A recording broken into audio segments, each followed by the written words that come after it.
First, congratulations to Malik for most assists and as a reserve in Kings history. That's definitely an honor that he's earned, and by his play and with his teammates too. So congratulations to him on that, and then congratulations to Domas for the most consecutive double-doubles in Kings history as well. They both obviously had great games, but more importantly, they've had really, really good careers in their short time here so far. I'd say that, heck of a game by our guys. We've started Keon 5 games now. We started him 4 times at the point guard position and 1 time at the 2 guard. And the funny part about it, everybody keeps telling me, well, he's not a point, he's not this, he's not that. He started 4 games for us at the point, he's 4-0 at the point guard spot. Started 1 game at the 2 guard position, and we got the win when he started at the 2. He's just a basketball player, and he's a pretty good young basketball player. So he was our defensive player of the game, and you're not stopping Dame Lillard, but the job he did just to try to make him work for a young guy was phenomenal to watch. I thought defensively our guys were really good. One of our Achilles heels, Achilles heel is the 3-point line, and our guys, they were flying around tonight. Their closeouts were, we had some beautiful, beautiful high fives on our closeouts, and that's what we've been preaching day after day after day after day, and even at times when it wasn't perfect, we just were flying around trying to protect one another, communicating and seeing what we can get done on that end of the floor. And for them to go 739, now they had to miss some, but some of those misses are a product of us flying around and them thinking somebody may come too. So for them to go 739 from the floor with the way they shoot the ball was just a phenomenal job by our guys defending that 3-point line. So I got to give them a lot of credit. And you talk about defensively, we had 2 stops to finish the 3rd and 6 straight stops to start the 4th. So to get 8 stops in a row, that's what helps you blows the lead open.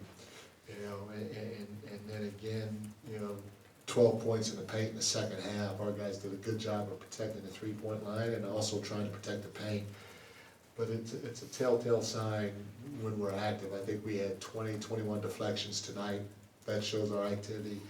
And then a big result was there were 6 50-50 balls, and we got all 6 of them. That's huge too, which in terms of showing your activity and your sense of urgency during the ball game.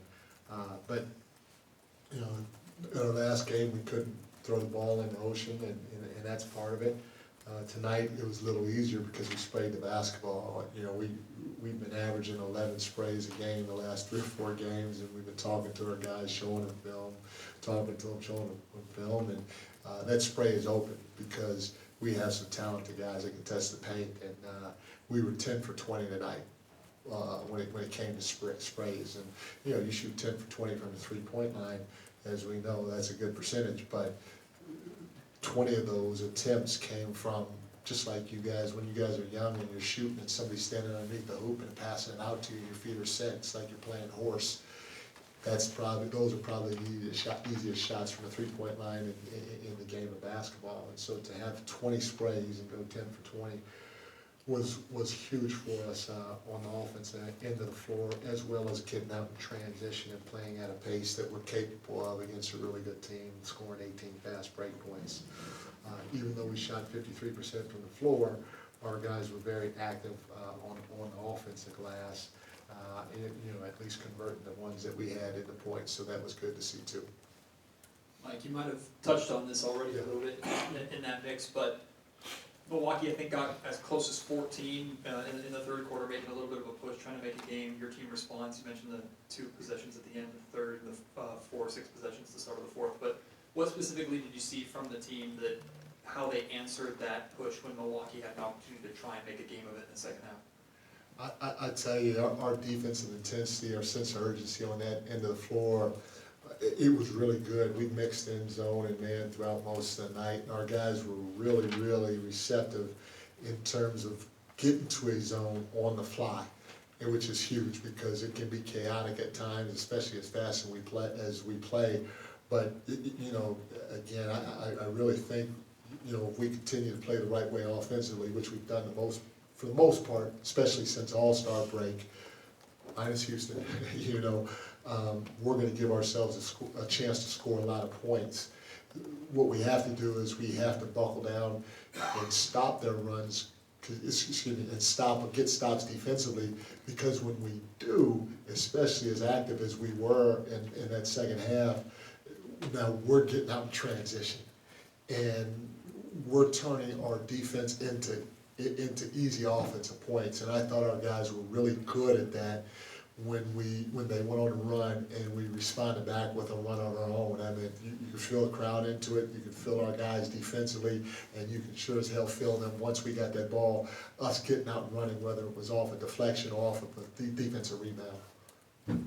Mike, it's kind of a strange question, but do you have a feel for who this team is? Because it seems like we have no idea from one game to the next who's going to show up, and like tonight was just spectacular, but just a couple of days ago we saw something different.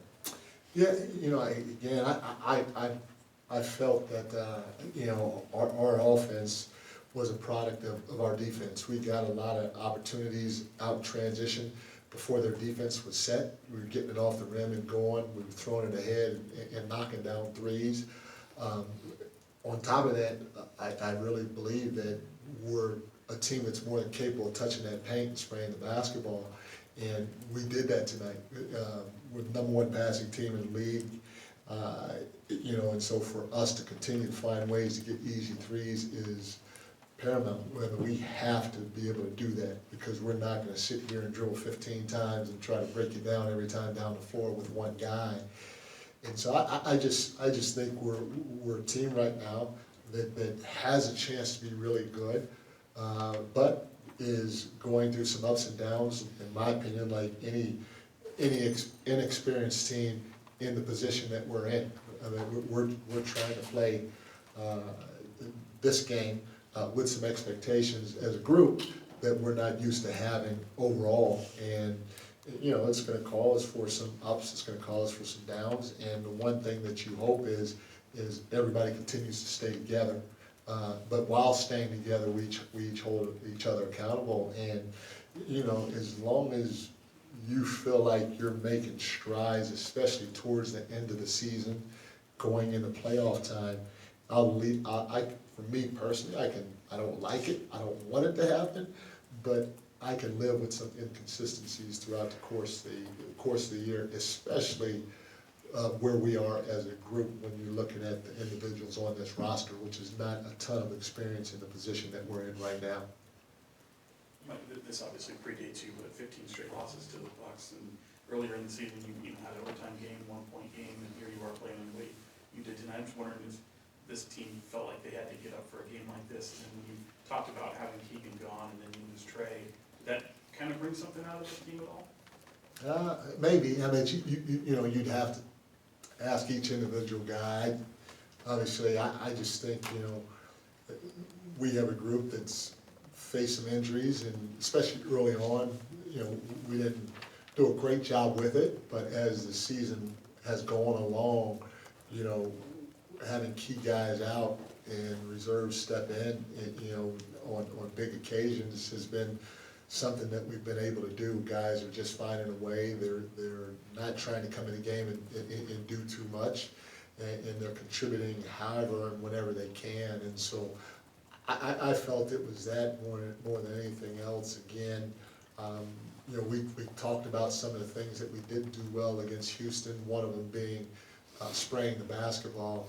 And, you know, we go from averaging 11 a game the last, I don't know, 4 games, getting 10 against Houston and shooting 18%, and to tonight getting 20 and shooting 50% on those 20. So, you know, you can point to a lot of different things, but I think when we do play the right way, which our guys are more than capable of, we could be a dangerous team, because we can score, obviously. And I truly believe we can defend. You know, I don't know, I know a couple of games ago, we were 12th on the road in defensive rating and 28th at home in defensive rating.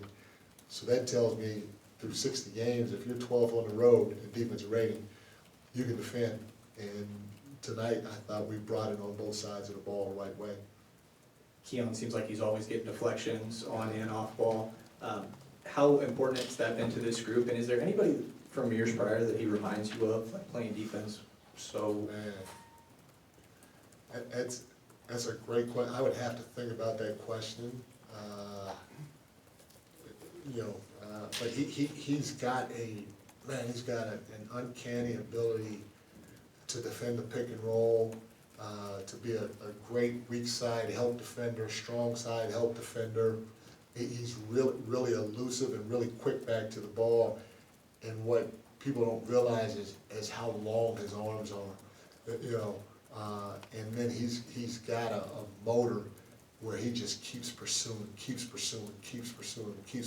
and you need to have that relentless attitude if you want to be a great defender or an elite defender, and he definitely has it. And I mean, I know there's probably somebody out there that I've been around that's been like him. Not many guys though, but he has a chance to be a special defender. You're talking about a young man that was on a two-way last year.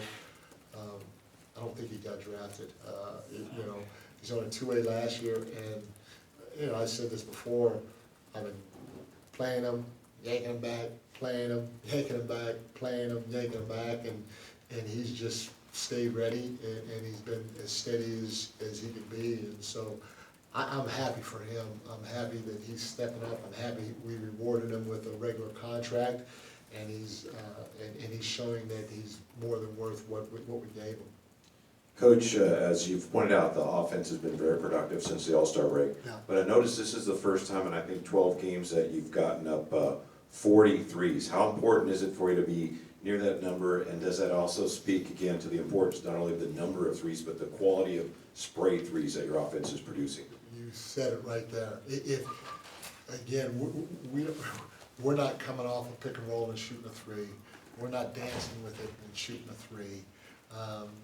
We have to move the basketball. Now, we're gonna get some off of DHOs, because Domas does a great job with his screening and his handoffs, and we play with pace coming off those things.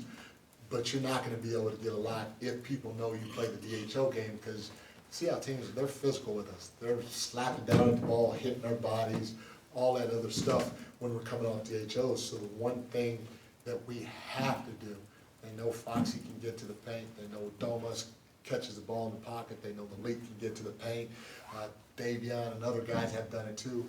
We have to spray the ball because everybody is doing that.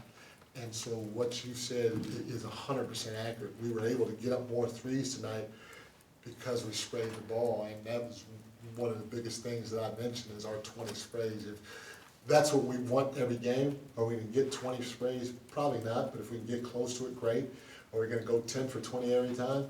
Probably not, but we're at least gonna have a heck of a chance to get closer to 50% or better, plus get the amount of threes. We want 40, 50 threes if we can get them, but the right threes. So we have to continue spraying the ball, and it was really evident tonight compared to the other nights of what we look like on the offensive end versus a pretty good defensive team.